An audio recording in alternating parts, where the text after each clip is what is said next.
Bonjour à tous. Alors nous voilà partis dans cette sixième partie où je vais retravailler un petit peu l'eau. Je vais le refaire un petit peu à chaque fois de manière à enrichir soit dans le détail, soit au contraire des surfaces.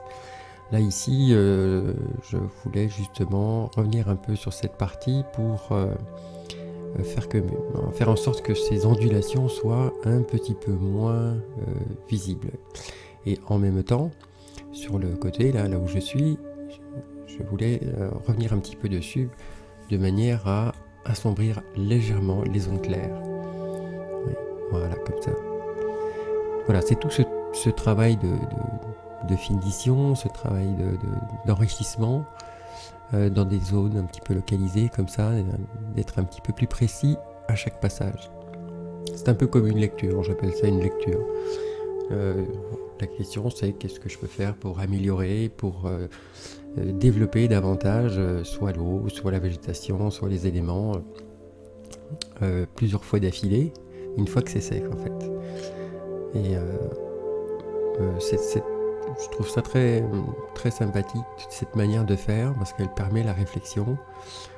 Souvent le tableau je l'ai devant les yeux, je peins pas, mais par contre le fait d'avoir un contact visuel en permanence me permet de me projeter dedans et puis de noter par-ci par-là les petites réflexions pour arranger les choses. C'est une connaissance au sens fusion, pas au sens savoir.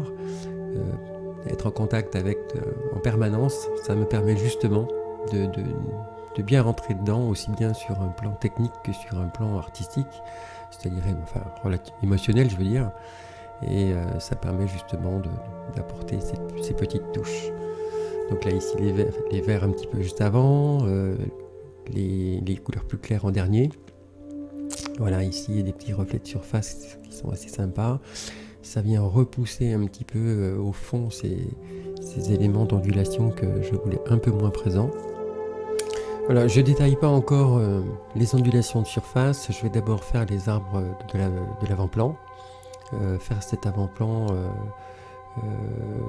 d'abord, de façon à revenir un petit peu sur cet arrière-plan et de détailler davantage. En fait, je ne sais pas jusqu'à quel point encore maintenant si je vais détailler plus, parce qu'en fait, vu cette distance, ces ondulations dont je parle qui se voient en fait simplement en zoomant la photo, est-ce que ça vaut le coup de le faire? Alors ça dépend de la taille de la toile. Et là, je pense que je vais en mettre un petit peu, mais je suis pas sûr que ce soit une bonne idée. Parce qu'il y a un équilibre à tenir entre les éléments peints au couteau qui, eux, seront épais, qui vont donner de la force, et le fait d'avoir la mer au centre qui, elle, est totalement fondue.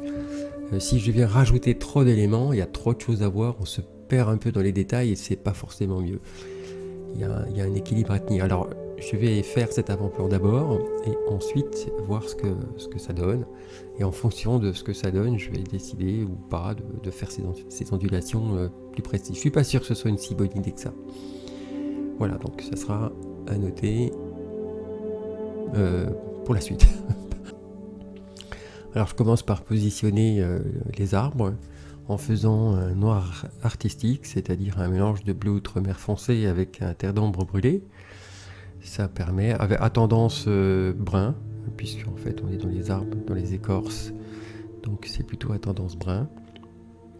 Et voilà, il suffit simplement de positionner, d'y aller doucement, de faire des troncs un petit peu fins, quitte à les épaissir après. Que le contraire ça va être compliqué. Voilà, je l'ai peut-être un petit peu déplacé, cet arbre, il était un peu plus au centre sur la photo.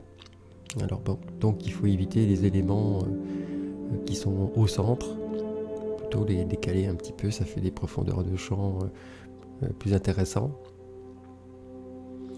Une petite précision sur le ciel aussi, je ne l'ai pas très détaillé, du fait, je ne l'ai pas fait uni, mais enfin on n'est pas loin quand même. Simplement parce que les branches des arbres vont passer dessus et c'est pas très utile de faire des ciels compliqués, enfin compliqués entre guillemets, si justement en fait plein d'éléments vont passer par dessus. Donc là c'est le cas avec les branches, avec la végétation qui va venir par-dessus. Voilà. Alors là par contre je le travaille au pinceau de manière à faire des choses, des branches fines. Au couteau c'est assez compliqué. Donc là le pinceau ça vient bien avec une peinture qui a été bien diluée. Plus vous voulez faire de détails nets, propres, précis, et plus vous diluez, soit avec un petit peu d'essence de térébenthine ou alors avec un médium, au choix. Moi généralement je fais un petit peu les deux. Je commence par le médium et puis comme c'est un médium gel du coup il est un petit peu trop épais, on peut lui rajouter un peu d'essence de térébenthine. En général c'est marqué d'ailleurs sur les produits qu'on achète si on peut mettre de l'essence dedans ou pas. Et là c'est le cas. Voilà, alors les branches souvent elles se dédoublent. On va pas regarder exactement comment elles sont formées. Et hop, on part d'un côté, on dédouble un petit peu. Tout est dédoublé avec un... Alors évitez les angles droits. J'ai eu des personnes qui m'ont fait des angles droits. Et là ça ressemble plus à un arbre naturel. Dans nos régions, elles sont assez... pas biscornues, mais elles sont assez courtes et elles font des ramifications. Ça dépend des arbres évidemment, mais globalement on peut dire que ça fonctionne plutôt comme ça en Provence. Voilà, alors c'est pas la peine de trop détailler non plus puisqu'on va mettre des éléments de végétation. Donc tantôt ça va disparaître et apparaître. J'en fais suffisamment quand même pour que on puisse avoir un élément naturel, elles s'entrecroisent. Voilà, cette fois c'est parti avec le couteau. Cette fois je vais m'occuper un petit peu plus de l'élément du tronc à gauche, enfin côté gauche, côté à la lumière, avec un empattement un petit peu plus important, où je viens un petit peu éclairer avec une couleur, un rouge de pouzole, de manière à commencer à donner quelques valeurs sur ce tronc. En fait, je vais le faire en 3 parties, plutôt 4. Le quatrième, ça sera plutôt des rehauts, des éléments lumineux. Mais pour le moment, donc avec cette couleur, je vais rentrer et chercher le contact avec la couleur du dessous, de manière à créer des valeurs. Alors là, faut pas trop hésiter. Enfin, disons que dans la théorie, les sombres sont relativement fluides. Si on peut parler de fluidité ici, c'est pas vraiment le cas, mais en tout cas, c'est étiré. Et ensuite, tous les éléments que vous rajoutez, des éléments lumineux, sont de plus en plus épais. Et ça donne vraiment de très très jolis effets. Là, je viens avec un terre de sienne. Voilà, un petit peu mélangé, mais très peu mélangé avec ce rouge de pouzole. Et je viens donc donner quelques éléments un peu plus lumineux sur le côté gauche, toujours pareil pour la lumière qui vient de ce côté. Et puis, alors n'hésitez pas à utiliser la pointe pour simuler l'écorce. Voilà, alors doucement l'effet de rotondité apparaît. L'impression donc que le tronc s'arrondit du fait que en travaillant les lumières, si on regarde justement le tronc qui est à côté, qui est encore bien sombre, on a l'impression qu'il est plat. Alors que doucement, en mettant la lumière, les choses s'arrondissent petit à petit et la lumière aussi commence à apparaître. Voilà, c'est un coup à prendre. Évidemment, tout est dans la pratique. Plus vous pratiquez, mieux c'est. Voilà, là ici, à nouveau. Alors en fait, sur la photo, cette partie de cet arbre est totalement à l'ombre. Et ici, sur la photo, on comprend pourquoi c'est comme ça. Sur une peinture, on ne comprendra pas du tout pourquoi les deux arbres de gauche sont travaillés et pas le central. Alors que dans une photo, vous prenez juste un moment dans la journée et il y aura donc toutes sortes d'éclairages et On ne viendra pas vous dire « Ah bah tiens, c'est bizarre, comment ça se fait que ceux-là sont travaillés alors que celui-là, il n'y a pas ». Donc il faut penser à ça, il faut toujours interpréter les photos. Si on peut faire mieux que la photo, c'est encore mieux.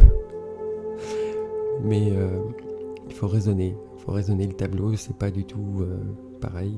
Puis d'ailleurs, entre la photo et la réalité, il y a aussi des différences. Souvent, on ne réfléchit pas de cette manière parce qu'on se dit la photo, c'est le réel. Mais en réalité, entre ce que vous voyez et puis la photo, il y a des contre-jours, il y a toutes sortes de soucis aussi avec la photo. Et souvent, on ne remet pas en cause ce qui est fait d'après une photo. Alors qu'un tableau, il n'y a pas de souci, on viendra vous dire, tiens, c'est curieux, pourquoi ci, pourquoi là. Et il faut conserver autant que possible une certaine logique. Voilà. Alors là, maintenant, doucement, je commence par positionner le feuillage. Donc cette fois, c'est plus proche de nous, je les travaille pas un par un, mais toujours de manière impressionniste, mais cette fois, c'est un petit peu plus détaillé. Les ombres en premier, positionner l'ensemble, et puis faire intervenir la suite, c'est-à-dire des couleurs intermédiaires, puis les couleurs claires.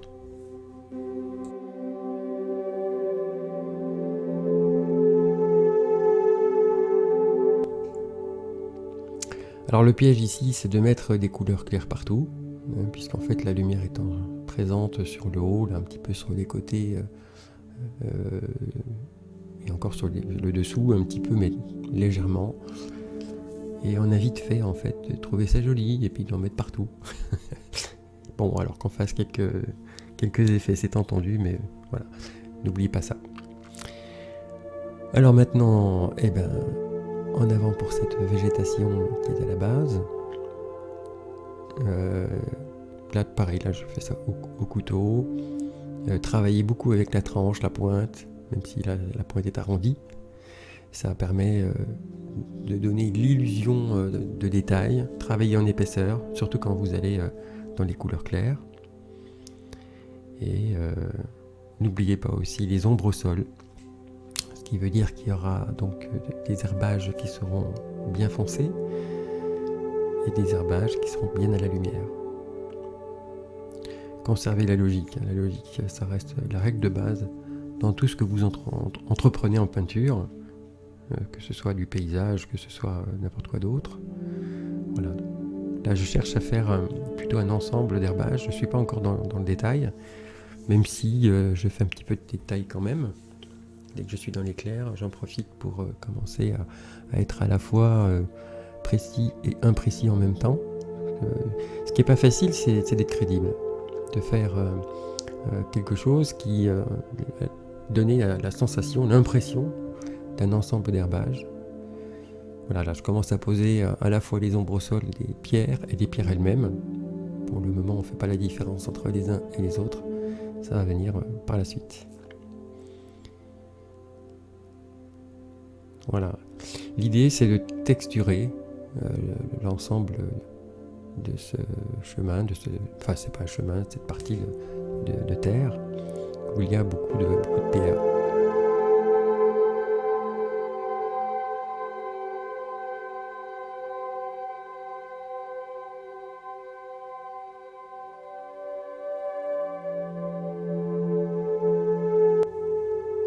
Voilà, s'achève cette 6e partie. Donc suite dans la 7e partie où là je vais bien développer donc cet avant-plan. Et ensuite, donc dans les prochaines vidéos, je passerai à la finition de l'ensemble de manière à ce que vous puissiez voir donc toutes les parties de ce tableau. En attendant, je vous souhaite une très bonne journée et à très bientôt.